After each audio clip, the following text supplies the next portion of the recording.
Hürmetli vatandaşlarım, ahırkı leksiyimizde başlayımız. Hazır Amerika Qo'shma Shtatlari cho'ng saylam raqobati ketyapti. Ikki partiya, Cumhuriyetçiler Partiyasi prezident nomzodi Trump. Ondan keyin Amerikada Demokratlar Partiyasi prezident nomzodi Hillary Clinton xonim o'rtasidagi saylam raqobati keskin ketyapti. Dal yana shunday paytlarda bugungi mavzuda bunday so'zlaymiz. Hillary Clinton xonim o'ng'ishsizlikqa uchradimi? Natay. Mavzuli xabar 10-oyning 31-kuni Vanvi torbetida e'lon qilindi. Xabar bunday boshlandi. Xuytung torbeti 11-oyning 1-kuni bunday xabar qildi. Amerikada umumiy saylamga bir haftalik qolgan bir vaqtda ikki partiyaning prezident nomzodlari qattiq elishish bosqichiga kirdi. Haftaning oxiridan boshlab Amerika Federal tekshirish idorasi sobiq davlat ishlar kotibi navbatda Demokratlar partiyasining prezident nomzodi bo'lgan Hillary Clinton xonimning ilhat voqeasini qaytadan tekshirishga qaror qilishi jiddiy ketayotgan saylamda yana bir qatim to'lqin qo'zg'adi.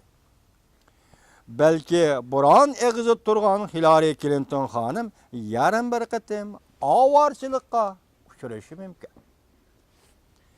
İlhat vaqasining yana bir qatim davrab kelishi balki Hillary Clinton xonimga saylamda kuch va yordam berishi mumkin.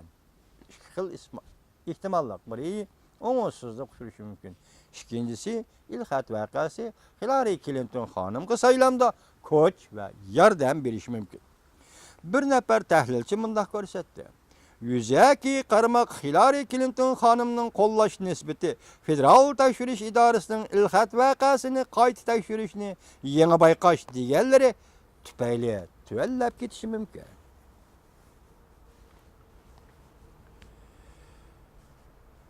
Federal tekshirish idorasi boshlig'i Karmes ilhat vaqasini qayta tekshirishni ko'tarib chiqqanligi Cumhuriyetçiler Partiyasi Trumpni qo'llash nisbati yuqori ko'tarish mumkin. Balki Hillary Clinton xonimning bir hafta burun 900 nuqta ustunlikka erishganligimi oxirlashishi mumkin. Del Killer Joltes Elrayni sınaş oshkorildiki, Del Killer Politics. Del Killer Politics. Elrayni sınaş oshkorildiki, Cumhuriyetçiler Partiyasining nomzodi Trumpning 43'te 3%lik nisbatiga ko'tarilganda Hillary Clinton xonim 47'de 6%lik nisbatni saqlab keldi.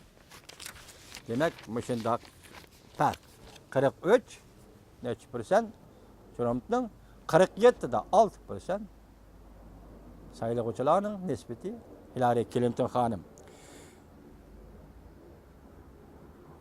Bundan boshqa 4 100 nuqtalik ustunlikni egalladi. Ya'ni Hillary Clinton xonim Trumpdan ortiq yana 4.100 nuqtalik 4.100% ustunlikni egalladi.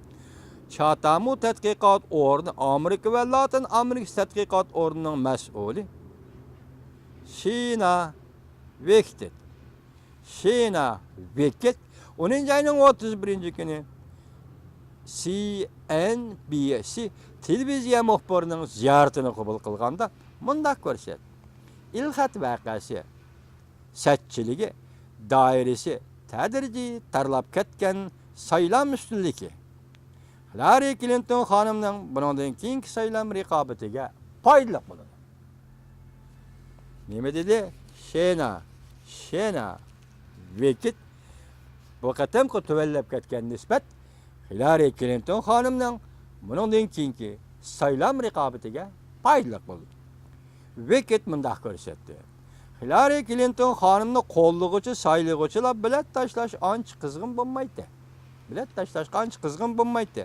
Agar saylovchilar Hillary Clinton xonimning qo'llash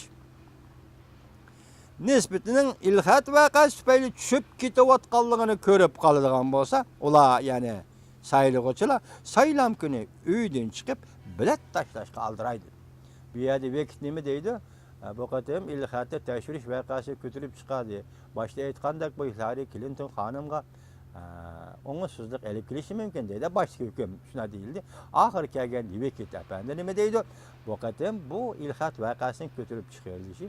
Şunun bilan Hillary Clinton xonimning nisbatan tuvallab ketishini xohlamaydigan Amerikalik saylıqçılar öyden etilip çıkıp saylan punktlariga berib Hillary Clintonga bilet tashlashi mümkün değil. Bilet tashlashi mümkün değil. Aksichi bo'lganda agar Hillary Clinton xonimni qo'llash nisbati Trumpni qo'llashdan yanada yuqori bo'lsa, bu saylovchilar ortiqcha ansirashning lozimi yo'q. Cho'chishning lozimi yo'q. Hillary Clinton xonim saylan guruhining bir nafar amaldori mundaq ko'rsatdi. Federal tekshirish idorasining bu qatam ilxat vaqasi qayta tekshirmoqchi bo'lganligi saylan marpisi prezident nomzodi Hillary Clinton xonimga cho'ng ta'sir ko'rsatmaydi.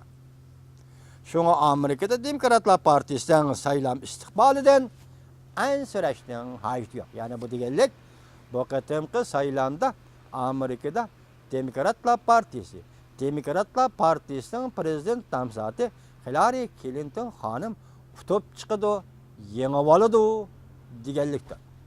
Saylam jiddiy ketayotganda shundoq to'lqinsimon harakatlar bo'lib turdi ekan, bularni biz tushunib ketolmaymiz.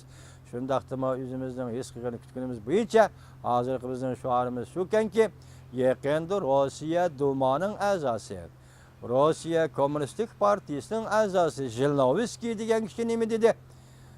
Agar Trumpni saylamay, Cumhuriyetçiler Partiyasidan Amerika prezidentligiga Trumpni saylamay, Demokratlar Partiyasidan nomzod Hillary Clintonni Amerikaga prezident qilib saylaydigan bo'lsang, demak, 3-Dünya urushi yadro urushi portlaydi deganlikdir. Demak, bu qatim Rossiya hech qachon ko'rilmagan bir ishni qilyapti. Daha Iroqda Moskva turib, hozir Amerikadagi saylam qardoshiyapti.